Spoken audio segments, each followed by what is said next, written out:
Nazalina sengo ya koyeba ete bozali ebele liboso ya ba poste téléviseur na bino pona kolanda magazine Océan du Congo Info.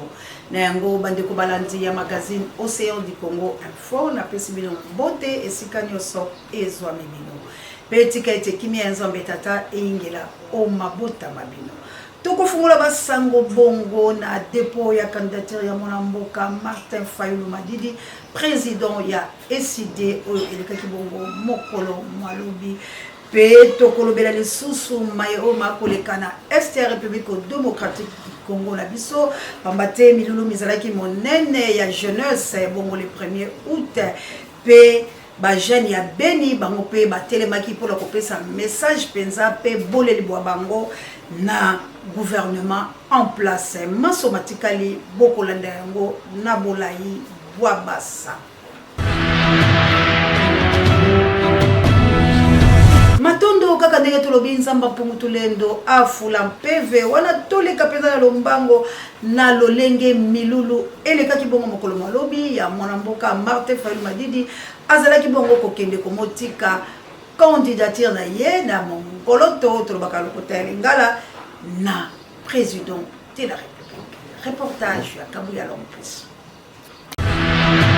Oyo tozelaki yango kaka ndenge bozomona longwana nzela Mwanamboka azali koya Martin Fayulu Madidi mokonzi ya République démocratique du Congo kaka ndenge bozoyoka loyembo ezoyembama ya boye nani bato balobaki o asili bato balobaki o azali susu na bato te kasi o tozomona nini bozolandaka ndenge bilemo bomona kwatulu ti na seli kuna pe loyembo etikaki te na bakongomani kasi tozwa nano intervention ya bato ndenge babetaki tchocho na etutu na micro ya magazine Océan du Congo. Chilombo départ en 2023. Donc sa place sera dehors. On doit accompagner mon contact avec la candidature et puis ça doit se déployer à terrain de votre campagne. Donc c'est quand même Chilombo, là va être un candidat qui est très haut à Baboleka. On a changé la stratégie, mais le combat reste le même.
Kende malembe kasi totikala kaka na ngambo ya SID mokolo malobi ezalaki penza opesi mbwa boyi Kabuya Lompisa mema biso na seni.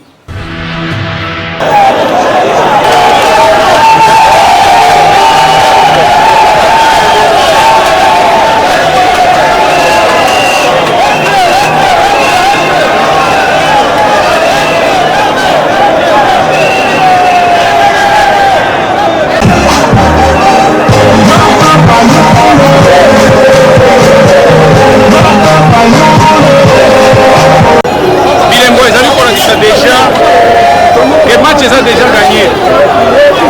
Ah, bah, tu vas connaître ça que derrière les habits, les autres ont un foyer, ils ont un samba. Et moi, les amis comme on a là, de l'autre côté, bah, ça dit que se poser la question sans député, mais mon frère, on doit s'aborder. Et puis, en un clin d'œil, il y a une démonstration de force pour la question du crime batteur. Au cas où, il y a une seule recette pour le Bakongomani, c'est la bonne pour consommer en haut.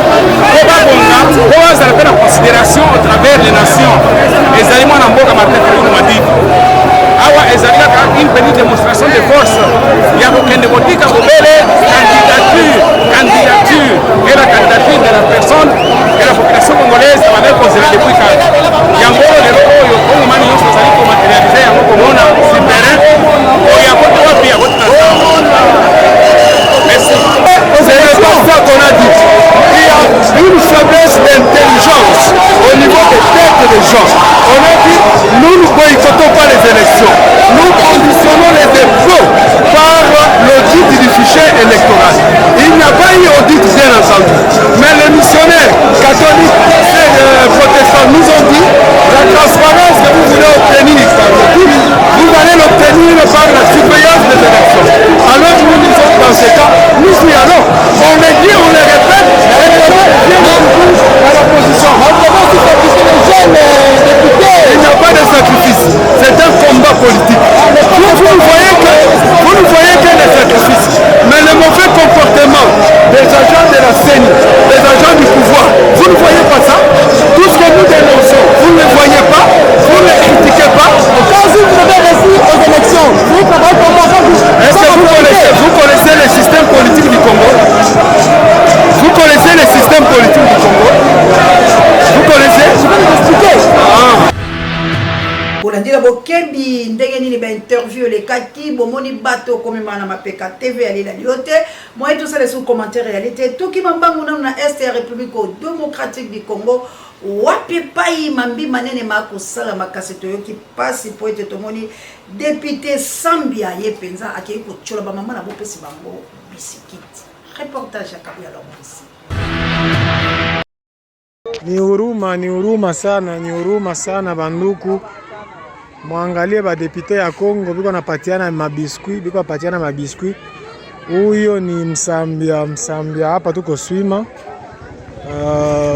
Depute Msambia huyo yuko napana biskuit kwa mama, biskuit ya 200 francs yuko napana. Alifika kusoko kwenye ba mama biko ndio anaanza bapatia mabiskuit. Munaweza ona pale na ba polisi yake biko pale, vraiment ma biscuit ya 200 francs joko napatia ba mama. Ni huruma sana.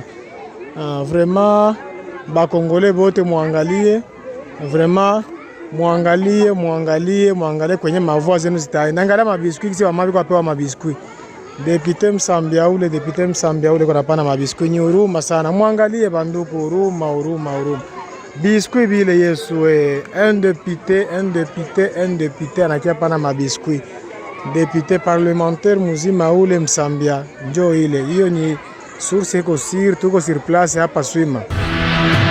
Totika la est ya République démocratique du Congo apepa itoki mambangu na Beni bisika oyo jeune congolais ali bongo komo beta mbela na maso yo basali ko salama na est ya République démocratique du Congo. Kabuya Lomisi fini. Je suis Jason Katia Mohiwa. Je suis né et j'ai grandi à Beni. Je n'ai jamais reconnu d'autre que la guerre. J'ai aujourd'hui 19 ans et c'est depuis mes 10 ans que cette ville est à ça. Le 2 octobre 2014, dans des villages, notamment le village le plus connu qui est celui de Moukoko, plus de 100 personnes ont perdu la vie. Plus de 100 parents, de 100 hommes, 100 femmes et 100 enfants qui n'avaient rien à voir, qui ne connaissaient rien, mais qui ont malheureusement perdu et péri la vie. Cette nuit, les rebelles, ils sont entrés dans un silence où ils ont encerclé tous les villages et ils ont commencé à tirer déjà porte par porte.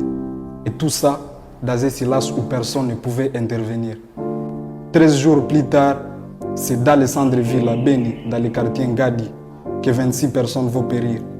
Les corps se retrouvent le long des routes jusque dans d'autres communes et a dépassé des milliers.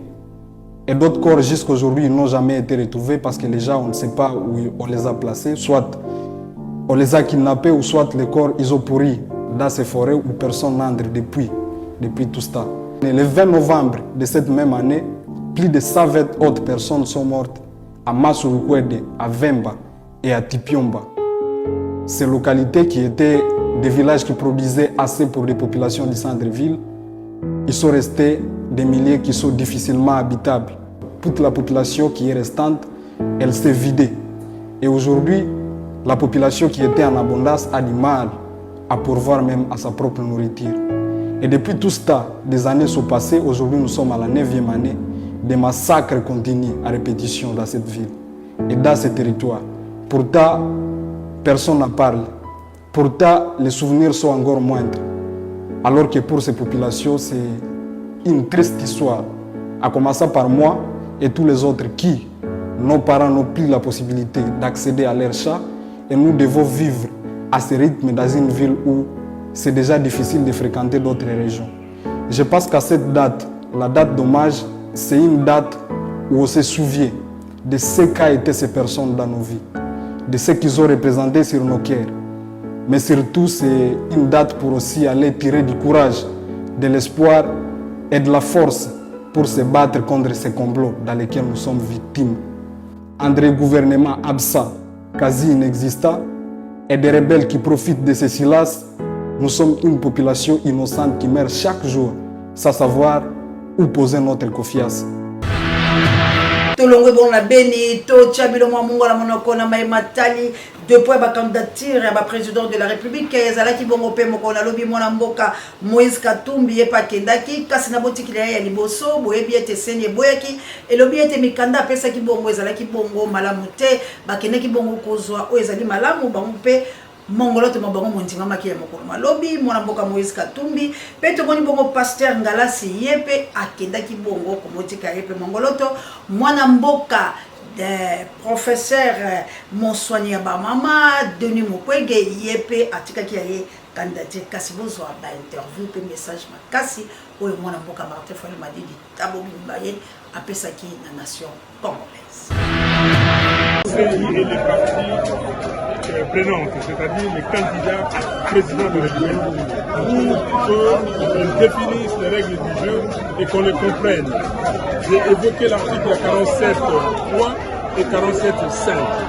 Je dis au président de la CENI, ma présence ici, ma candidature, c'est pour continuer le combat de la vérité des urnes. Donc nous ne savons pas aujourd'hui. Le fichier électoral n'est pas connu. Je lui ai expliqué. Je lui ai dit que dans l'opération d'octroi des duplicata, on continue à enrôler les gens. Il m'a demandé de donner des exemples. Je lui ai donné des exemples. Il y a des gens qui sont partis sur 10 personnes. Il y a au moins 6 qui ne retrouvent pas leur nom. On leur fait de nouvelles cartes avec des nouveaux numéros. Il y a des gens qui prennent des duplicata, oui, avec le même numéro. Ceux-là, on trouve leurs données dans la machine, dans les serveurs. Donc il y a un problème sérieux de crédibilité. Donc j'ai dit au président de la CENI, il ne peut pas penser que ce processus lui appartient ou appartient à la CENI seulement. C'est un processus du peuple, c'est un processus de parties prenantes, donc il faut qu'il se ravise. Et sinon, ça ne peut pas aller, on ne le laissera pas faire ce que Nanga a fait ou qu'il vienne l'accepter plus tard. On n'acceptera à personne de voler la victoire du peuple. C'est pour cela je lui ai dit qu'il a fait quelque chose. Il a dit que les résultats seront publiés bureau de vote par bureau de vote. Mais ce n'est pas suffisant, ça c'est dans la loi. Les résultats doivent être proclamés et comme ça, les gens à qui on aura donné des machines chez eux, des gens qui ont des cartes d'électeurs fictifs, les électeurs fictifs, ces gens-là ne pourront pas transférer les résultats dans les serveurs. Si vos désidératas ne sont pas pris en compte, mais les désidératas seront pris en compte parce que aujourd'hui, nous avons réveillé, ou mieux éveillé, la population congolaise. Donc la population connaît ce que c'est que le fichier électoral. La population va faire la surveillance citoyenne. Donc les jours du vote, les gens vont rester dans les bureaux de vote jusqu'à la proclamation des résultats. Merci encore une fois la Kabouya l'homme puissant Pambate Yazali Bongo chasseur d'images Nzambe abatela na musala kitoko azali kosala to longwa penza na maimatali ba dépôt ya ba candidature toki mambangu penza na bandeko la biso ya I2PS bandeko la biso ya I2PS bango pe batombola ki mongongo na kobeta mbela reportage Kabouya l'homme puissant. bino otindi ba militaire na bino pour ba agresser ça on ne va jamais tolérer ça on ne va jamais tolérer ça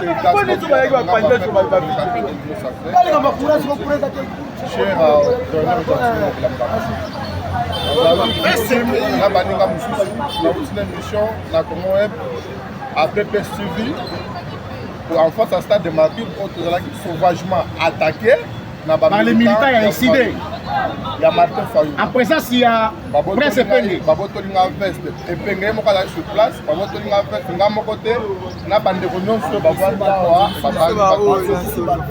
heureusement que mabana mibali bazalaki nde tozuma chance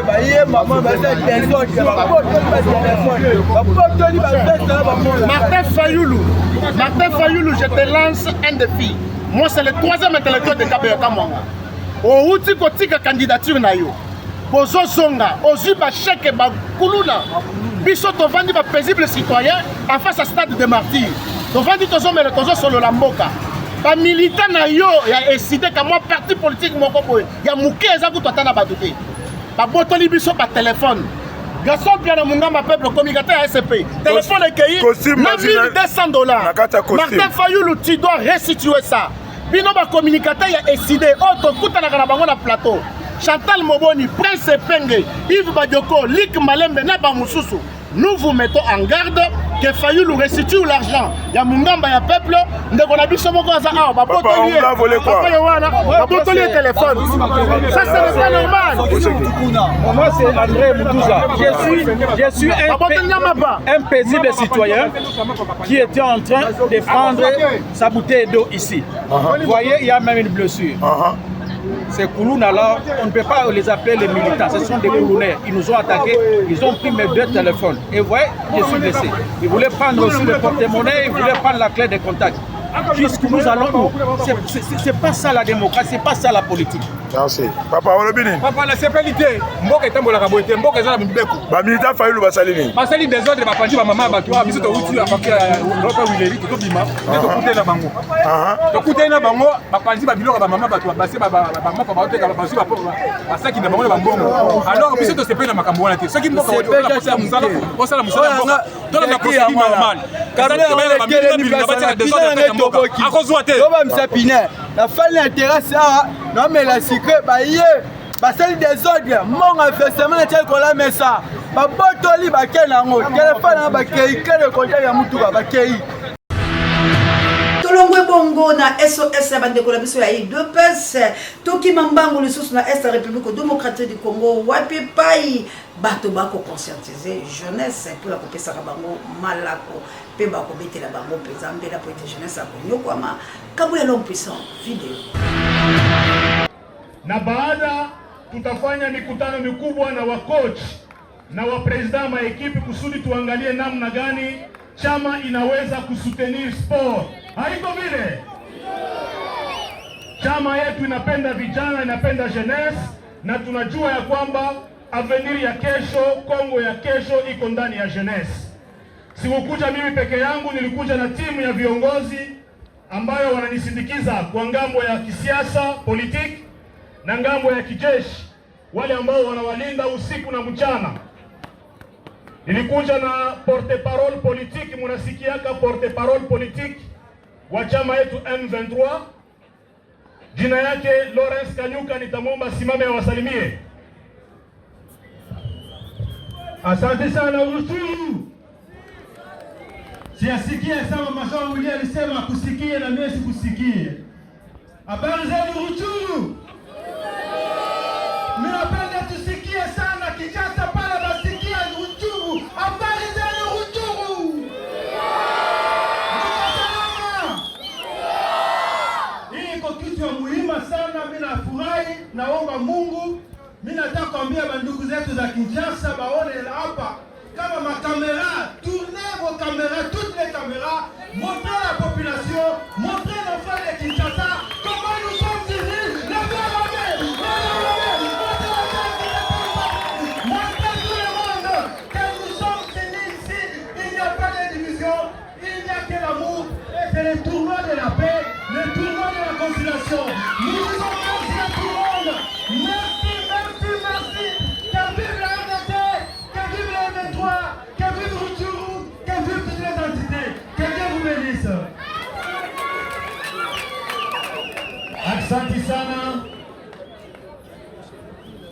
tulikuja na wapolitisia wengine, nitaomba wote wasimame wasalimie.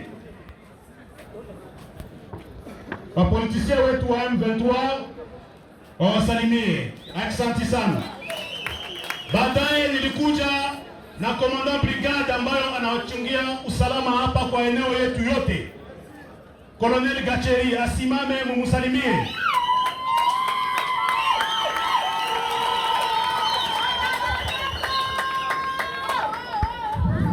Jambo wakaaji wa Ruchuru, mkoe nguvu na tuko na nyie, hakuna shida. Asante sana. Huyo ni Colonel Gacheri, komanda brigade ambayo anachunga usalama wenu hapa Ruchuru, na anasema iko pamoja na nyinyi. Msiwe na shaka na msiogope kitu, kwani sisi tuko pamoja na nyinyi na hatutawaachilia kamwe. Pembeni yangu kunakuwa Colonel Samuel Sabimana, naye asimame awasalimie.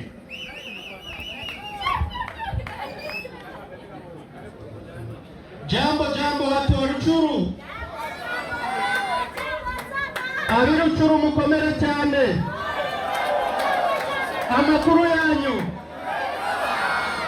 Kwa machache ni kwamba chama chetu cha M23 tunawapenda sana vijana. Tunaelewana? Wakati muna usalama hapa Ruchuru, benye balijaribu kucheza kabumbu Goma, mulifata habari, bali batupia rokete zikawaumiza. Tunaelewana? Goma walitupia roketi ndani ya Stade de l'Unité, watu waliumia sana. Lakini sisi chama M23 tutajitahidi, mutafanya kabumbu vizuri, mutacheza vizuri kwa usalama, sababu jeshi letu la M23 wana discipline na tutahakikisha kwamba unacheza kabumbu salama. Asante. Asante sana mon colonel. Nitaomba pia waofisia wote ambao walisindikiza commandant brigade wasimame wa wasalimie wote kwa jumla, tous les officiers.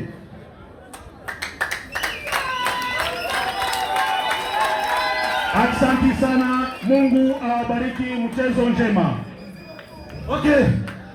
M23 Armée Révolutionnaire Congolaise, tunawashukuru, hatutalala ajili yenu. Chama inasema ufanye kazi yenu 24h/24. Mkuwe free, msikie huru. Mwenyewe ndio mko barua yetu. Tunawapenda, mpendane, muache tribalisme, mkuwe mtu moja. Kitu tunagombanisha mauvaise gouvernance ya nchi. Tunagombanisha mauvaise gouvernance, atutikie mtu atufanye kitu vibaya, atuwake, atufanye kitu mbaya yote. Tunawapenda sana. Okay, wanasema niseme kitu moja. Afande alisema niseme kitu moja. Tunamaliza pale tu kuna minute. Tunasema na gouvernement ya Kongo, hivi unasikia ondoke uende sehemu fulani ni bongo. On vous trompe. Hatutatoka hapa, hatutaenda fasi. Jamais kutoka, hatutatoka hapa. Hatutatoka hapa. Na banzi na message oyo penza to video ya Est République démocratique du Congo la Motomboli jeunesse nde penza yango e bandi kocha point final na magazine Océan du Congo info ya mokolo lelo kasi to ko kabola bongo te video du jour kabuya la plus basi mingi kwa kuna boma betoke tala ikilideri na benoke vote ulukanga la masiala bukaiza boma ya ni uyizidila betome vote batu amvimba Kongo misere na misere ya turu yai nzambi betuke vote dilau samu Kongo nyonso beto lauka mubaka bakolege.